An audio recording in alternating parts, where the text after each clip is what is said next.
But Jared, we must start this third hour with some breaking news that we just got a few moments ago. This from NFL Network's Ian Rappaport, who just tweeted out that New Orleans Saints starting quarterback Derek Carr is now dealing with a shoulder injury that threatens his availability for this season, according to sources. Carr is weighing options, including the possibility of surgery. So this is a bombshell here on this Friday, a nice little Friday afternoon news dump about Derek Carr and his potential absence in this 2025 season. And I think as bettors and just as sports fans, our eyes and our attention clearly goes to the NFL draft, with the New Orleans Saints holding the 9th overall pick. And that team, even before this news, being thought of as a team that could potentially draft a quarterback, Shedeur Sanders maybe. Like, now that adds to this a little bit more, to where if Carr's going to be hurt, they really need an answer, because the guys after him, Spencer Rattler and the other Jake Haener, I don't think that's going to be your week 1 starter for the New Orleans Saints.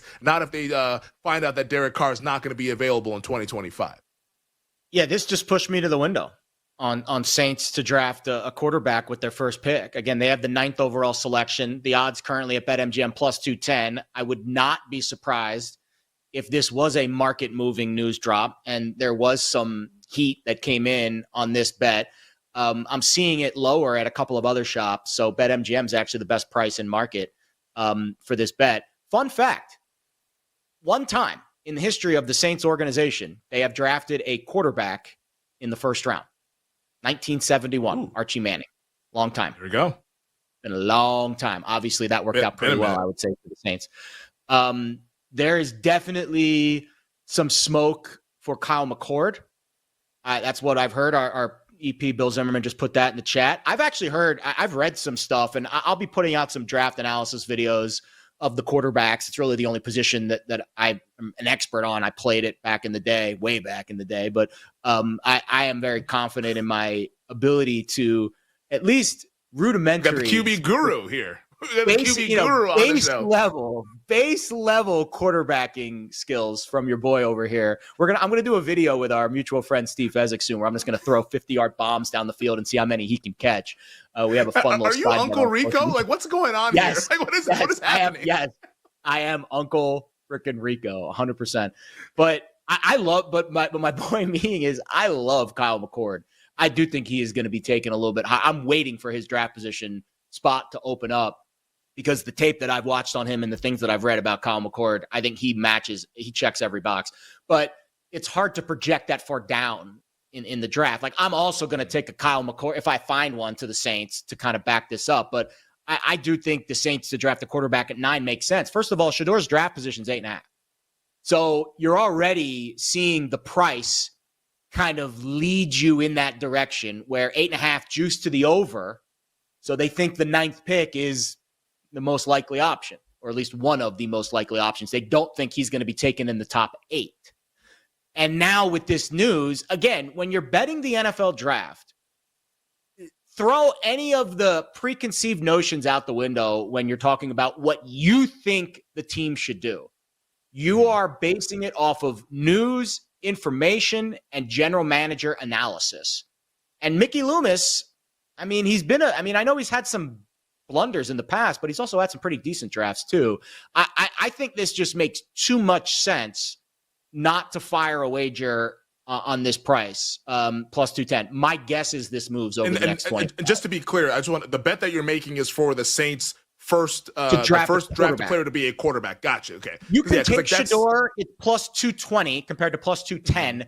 In my eyes, that 10 cents is not worthy of a different. Like, I would rather just play it safe and say, I'll take the 10-cent haircut just in case Mickey Loomis likes Jackson Dart or Jalen Milroe more than Shedeur Sanders. But another thing that we aren't fully baking in yet to this market, that we didn't bake into the market last year, nobody had Bo Nix as a top 12 pick. Nobody had Michael Penix Jr. as a top 10 pick. These quarterbacks are likely going to go earlier than expected. And if the Saints are sitting there at 9 and somebody reaches for Shedeur 1 through 7, probably not 1, but 2 through 7, 2 through 8, and all of a sudden there's only a handful of quarterbacks left, there's one less quarterback available at 9 than Mickey Loomis expected, this is when general managers get desperate. So I do think with this news now being the cherry on top, I mean, you got to make this bet, and then you hope it moves, and then you can always come off of it later. There's still 2 weeks until the draft. Yeah, I mean, another market where that sort of applies is the total QBs drafted in the first round. So, like you're saying, Jared, like if you see that somebody takes Shedeur Sanders a little bit earlier, we just had Mary Kay Cabot on, who covers the Cleveland Browns for the Plain Dealer. She said that Shedeur is still in the conversation for pick 2. Like the betting market thinks it's Travis Hunter. I think it'll be Hunter, but like Mary Kay Cabot covers the team. She's telling you that Shedeur could go higher than people think, that maybe this slide that everyone's talking about is more so just noise than actual signal, to where maybe you do get some of these quarterbacks like a Tyler Shuck, a Jalen Milroe, a Jackson Dart that ends up getting pushed into the first round. Like the price, like it's not like the greatest price ever. It's minus 325 on over 2.5 quarterbacks. But I mean, I feel like on draft night, that minus 325 might be like minus 500. Like I could see that being the case where people just bet it out to that number because we start to get a little bit more concrete information that these quarterbacks are going to go higher rather than later. I guess right now, like just kind of square it back to New Orleans, because this is the big news out of the day. New Orleans quarterback Derek Carr might need shoulder surgery, which could keep him out for this 2025 season.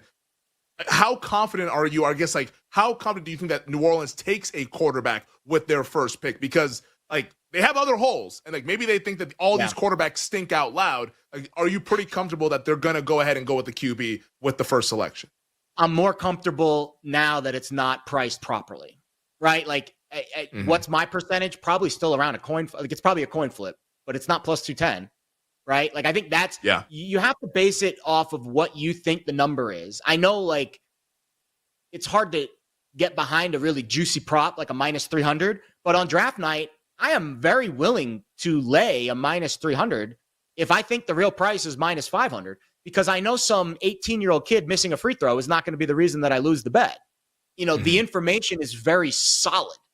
That's why the draft, I've said this for years. I think the draft and the awards markets, us in the journalism world, I think that's really the only edge we have, because the award markets are decided by journalists who vote on it, and the draft is basically who has the best information. And you would hope that journalists have an inside track to getting good information.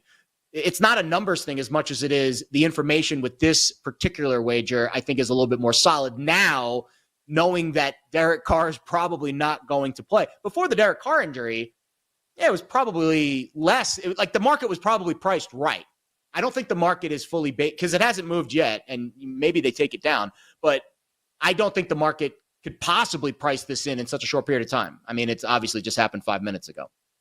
Yeah, and I just refreshed my page for BetMGM, their draft page, and it's now been taken down. So the two markets that were taken down, exactly. It's like and this is why, like, listening live is obviously key. But like when you see these notifications on your phone, whether you're listening or not, we hope you do listen. Like, we want you guys to listen to the show.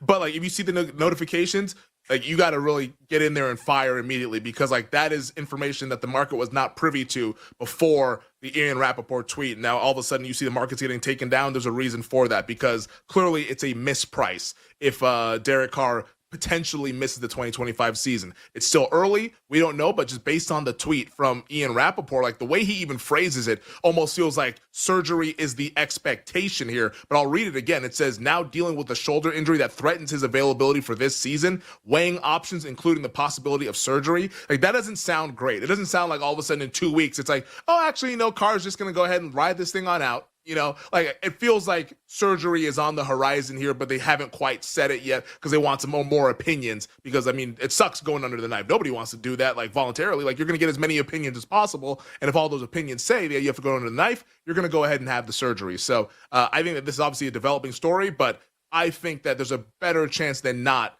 that Carr ends up having the surgery, which it feels like would keep him out of all of 2025. Which, if you bring it back to the New Orleans Saints and what they might do on the field this fall, like the draft stuff, that's now been taken down, and I thought we thoroughly covered how people should be betting that if it's up at other sports books. New Orleans' win total is at 6.5 here, Jared. First-time head coach, Kellen Moore. Quarterback now, uncertain as it can get. If it's rookie QB and it's Kellen Moore, 6.5 the win total, are you going over or are you going under on the New Orleans Saints in 2025? Well, now it's really tough. So for context, another shop in town, also, they were at plus 150. they took the odds down and then reposted them, and now it's minus 120 for the Saints to take a quarterback first pick. So, like, again, this is the type of news that, knowing what we know about the draft markets, these are market move. Now, not every news dump is a market moving event. That's where discernment comes into account.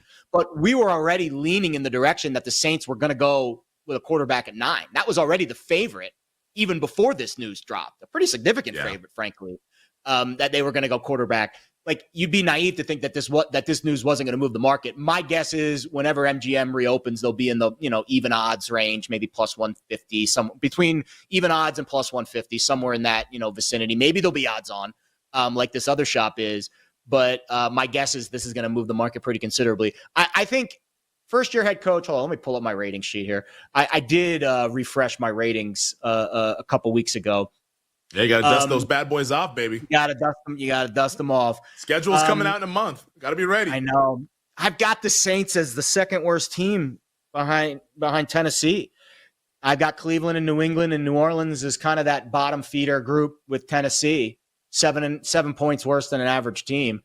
I mean, you've got a new head coach, new offensive coordinator, new defensive coordinator, Brandon Staley. I mean, you've got to be crazy to bet an over and based off of those parameters. I'm not saying they're going to be a 2 or 3 win team, but 7-10 with a Mickey Loomis, ancient dinosaur general manager, new OC, new DC, new head coach, and obviously a brand spanking new quarterback. I don't see how you can bet an over with the Saints, at least at this stage. Maybe things change. Who knows? Maybe that's where Kirk Cousins lands, right? Like, now the door opens for things to move, because if Derek Carr is off the chessboard, you're not going to go into the season with Spencer Rattler and Ben DiNucci, and Jake Haener as your quarterback. Like, you've got to do something considerable in that room. So, yeah, this just completely flipped the entire team on its side, I think. Yeah. I would say that typically, like, maybe that's a spot for Kirk Cousins, but I don't know if the Falcons and Saints are doing business like that. Like, I agree. Like heated rivalry. Like, that might be what stops Kirk Cousins being traded to the New Orleans Saints there. But I'll phrase it this way, because I'm very anti-Kellen Moore. Like, that's well documented on this show. Like, I'm a Cowboys fan. I watched this dude be the OC for the Cowboys for a handful of years. I don't think he's as spectacular as people seem to believe that he is. But with that said, a new quarterback makes it somewhat interesting. Because, like, Derek Carr on his best day is mid. And for those who don't know, like, mid is not great. Like, it's just average on his best day. A new quarterback, whether it's Shedeur Sanders or Jalen Milroe or Jackson Dart or Tyler Shuck, there's at least the room and possibility that that player could be good, because we haven't seen them play yet on the NFL stage. So I'm assuming the win total is probably going to get blasted down. Like, it's 6.5 right now. Wouldn't be shocked that, like, if we get confirmation that he's having surgery, this goes down to like 4.5 in that range. Like, rookie quarterback, uncertainty. If that rookie's good, all of a sudden the rest of the roster might look good as well, to where I think that you either bet it under right this minute, or you wait and try to play back on the other side and play into the upside of a new quarterback, because we all know what Derek Carr is, and it's not overwhelmingly good. A rookie quarterback, though, there's a chance that it could be. So I think it's a little bit of uncertainty, but it makes the Saints that much more interesting heading into 2025.